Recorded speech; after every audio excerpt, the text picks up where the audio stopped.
ఎంతో మంది జాతీయ అంతర్జాతీయ క్రీడాకారులను తీర్చిదిద్దిన ఆర్ఎంసీ పీడీ డాక్టర్ స్పర్జన్ రాజు క్రీడాకారుల హృదయాల్లో చిరస్థాయిగా నిలిచిపోయేందుకు వైఎంసీఏ కాకినాడ ఆధ్వర్యంలో doctor Spurgeon memorial badminton tournament ను నిర్వహించడం అభినందనీయమని ఆదిత్య విద్యాసంస్థల చైర్మన్ డాక్టర్ నల్లమిల్లి శేషారెడ్డి పేర్కొన్నారు. కాకినాడ లేడీస్ క్లబ్లో గల ద్రోణ బ్యాడ్మింటన్ అకాడమీలో కాకినాడ వైఎంసీఏ ఆధ్వర్యంలో doctor Spurgeon memorial badminton tournament ప్రారంభోత్సవ కార్యక్రమం జరిగింది.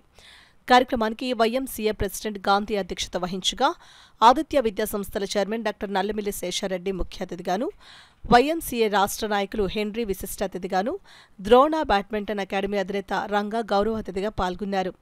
ఈ సందర్భంగా అతిథులు డాక్టర్ నల్లమిల్లి శేషారెడ్డి, హెన్రీ, రంగా, గాంధీలు మాట్లాడుతూ క్రీడా రంగానికి డాక్టర్ స్పర్జన్ రాజు అందించిన సేవలను క్రీడాకారులు ఎన్నటికీ మరువలేరని అన్నారు. అనంతరం బ్యాడ్మింటన్ కోర్టులను అతిథులు డాక్టర్ శేషారెడ్డి, డాక్టర్ స్పర్జన్ సతీమణి విజయలక్ష్మి, హెన్రీ, రంగాలు రిబ్బన్ కత్తిరించి ప్రారంభించారు.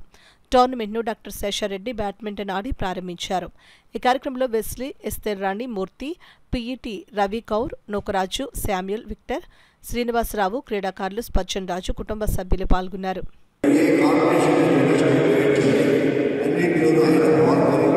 ఎంకరేజ్ చేస్తూ